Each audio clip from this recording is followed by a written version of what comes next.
अच्छा बेटा, ये एग्जांपल 8.14 है। ये स्टर्म लिवियल सिस्टम जो है उससे रिलेटेड है। ये बड़ी सिंपल सी एग्जांपल है।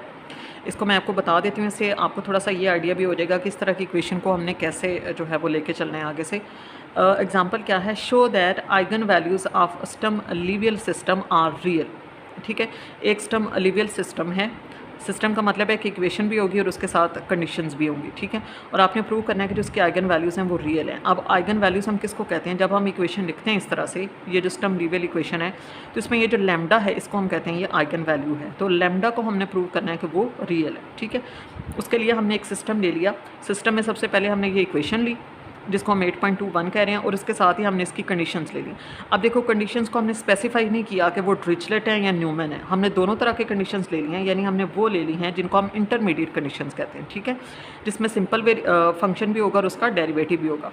α1 y of a plus α2 y prime of a equal to 0, β1 y of b plus β2 y prime of b equal to 0। इसको हम 8.22 कह रहे हैं। ये हमारी कंडीशंस हैं। ठीक है, साथ उसने सारा कुछ बता दिया है कि ये जो चीज़ें हैं ये रियल हैं और लैम्डा जो है वो वाई लैम्डा एंड वाई में भी कम्प्लेक्स, ये कम्प्लेक्स हो सकते हैं, लेकिन हमने क्या प्रूव करना है लैम्डा को कि वो रियल है। ठीक है, तो अब हम क्या करेंगे? टेकिंग कम्प्लेक्स कॉन्जुगेट, क्योंकि वाई का हमने कहा कि वो कम्प्लेक्स हो सकता है, तो जब हम कॉन्जुगेट लेंगे, देखिए लैम्डा भी कम्प्लेक्स हो सकता है और वाई भी।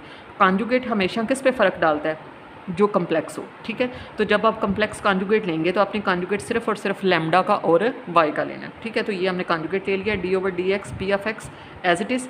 वाई क्योंकि कम्प्लेक्स हो सकता है इसलिए वाई का बार आ गया, प्लस q ऑफ x, फिर वाई का बार आ गया, प्लस लैम्डा का बार आ गया, r of x as it is और वाई का बार आ गया। ठीक है, अब इसी तरह से आप इसकी कंडीशंस का भी कॉन्जुगेट ले लेंगे।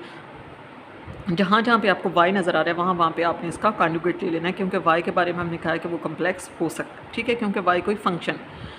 अब हम क्या करेंगे? मल्टीप्लाई करेंगे। ये जो पहले हमने इक्वेशन लिखी थी 8.21, इसको हम मल्टीप्लाई करेंगे y बार से ताकि इसके अंदर y बार आ जाए, और जो 8.23 है इसको हम मल्टीप्लाई करेंगे y से ताकि इसके अंदर y आ जाए, क्योंकि इसके अंदर सिर्फ y बार है।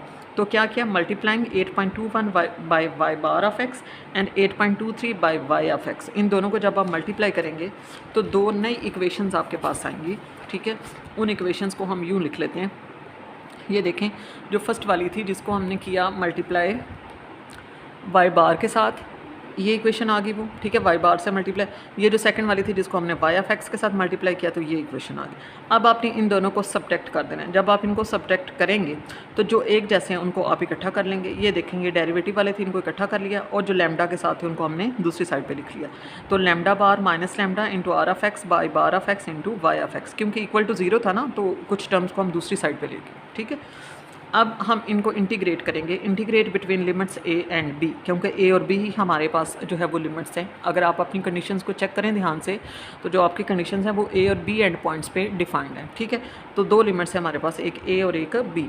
जब आप इनको इंटीग्रेट करेंगे तो देखो लैम्डा बार माइनस लैम्डा, ये तो कांस्टेंट है, इसको हमने बाहर लिख दिया, बाकी पे इंटीग्रेशन अप्लाई कर दी, और दूसरी साइड पे भी हमने इंटीग्रेशन अप्लाई कर दी। अब यहाँ पे हमने इंटीग्रेशन अप्लाई की थी, लेकिन वो इंटीग्रेशन और ये बाहर वाला डेरिवेटिव ये दोनों ख़त्म हो गया, आपस में कैंसिल हो गए हैं, तो ये अंदर वाली टर्म सिर्फ हमारे पास बच गई है, और अब ये लिमिट्स बच गई।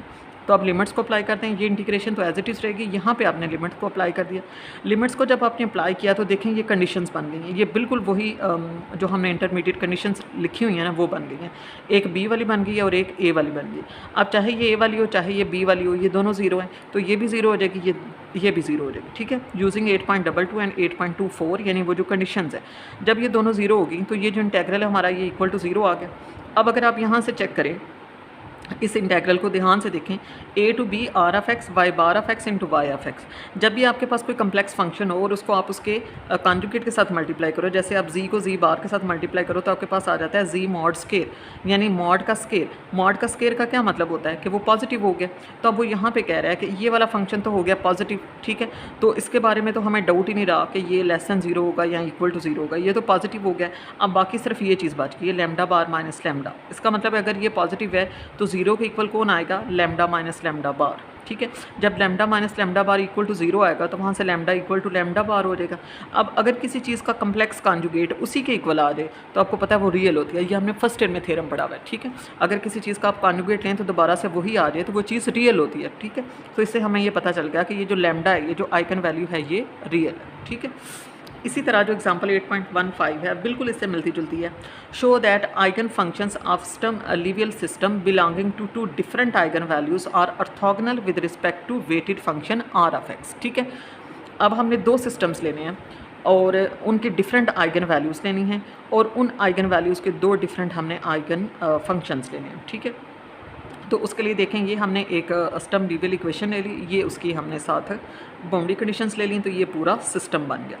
उसके बाद let y1 of x and y2 be eigenfunctions corresponding to eigenvalues λ1 and λ2। ठीक है, दो डिफरेंट वैल्यूज़ हैं हमारे पास, आइगन λ1 एंड λ2।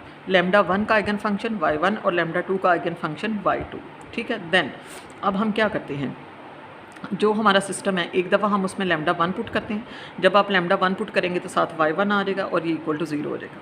फिर उस सिस्टम में हम λ2 पुट करते हैं, जब λ2 पुट करेंगे तो साथ y2 आ जाएगा और इक्वल टू 0 हो जाएगा। ये इस इक्वेशन की मैं बात कर रही हूँ, इसमें आप एक दफ़ा लैम्डा की जगह पे λ1 पुट करें और दूसरी दफ़ा आप लैम्डा की जगह पे λ2 पुट करें। इसी तरह साथ जो कंडीशन हैं वो भी थोड़ी सी चेंज हो जाएंगी। ठीक है, ये इस फर्स्ट वाले की कंडीशन आ गई और ये इस सेकंड वाले की कंडीशन आ गई। और कंडीशन में क्या चेंज होगा, कंडीशन में y और y प्राइम है ना, जब आप λ1 पुट करेंगे तो फंक्शन y1 बन जाएगा, तो y1 और y1 प्राइम आ जाएगा। ठीक है, इसी तरह जब आप y2 पुट करेंगे तो y की जगह पे y2 आ जाएगा और y प्राइम की जगह पे y2 प्राइम आ जाएगा। ठीक है, ये हमारी कंडीशंस भी आ गई। अब हमने क्या किया, एक जो इक्वेशन है जो λ1 वाली है उसको y2 से मल्टीप्लाई कर लिया और जो λ2 वाली है उसको y1 से मल्टीप्लाई कर लिया और इन दोनों को फिर से हमने सब्ट्रैक्ट कर लिया। ठीक है, वो जो काम हमने पहले किया था। तो मल्टीप्लाई करने के बाद जो आपके पास कंडीशंस आएंगी, जो आपके पास इक्वेशंस आएंगी, जब आप उनको सब्ट्रैक्ट करेंगे तो ये दोबारा से ये चीज़ आ जाएगी। ठीक है, अब इसको फिर से आप इंटीग्रेट कर दें बिटवीन a टू b। जब आप इंटीग्रेट करेंगे तो यहाँ पे तो इंटीग्रेशन रहेगी, साथ यहाँ पे डेरिवेटिव के साथ कैंसिल हो जाएगी। उसके बाद आप इसमें लिमिट्स पुट कर दें, जैसे लिमिट्स पुट करेंगे ये दोबारा से वो कंडीशंस बन जाएंगी जो इक्वल टू 0 हैं और इसको आप 0 पुट कर देंगे तो बाकी ये चीज़ आपके पास आ जाएगी। ठीक है, अब यहाँ से देखें λ2 माइनस λ1 इक्वल टू 0 नहीं हो सकता, क्योंकि अगर हम इसको 0 रखें तो λ2 इक्वल टू λ1 आ जाएगा, जो कि पॉसिबल नहीं है, क्योंकि λ2 और λ1 जो है वो दो डिफरेंट आइगन वैल्यूज़ है। इसका मतलब है ये जो हमारा फंक्शन है ये इक्वल टू 0 आ गया। तो जब ये फंक्शन इक्वल टू 0 आ गया तो ये कंडीशन देखें, ये ऑर्थोगोनैलिटी की कंडीशन है कि आप दो फंक्शंस को मल्टीप्लाई करके उनका अगर आप ले रहे हैं इंटेग्रल तो वो इक्वल टू 0 आ जाए तो वो दोनों ऑर्थोगोनल हो जाती हैं।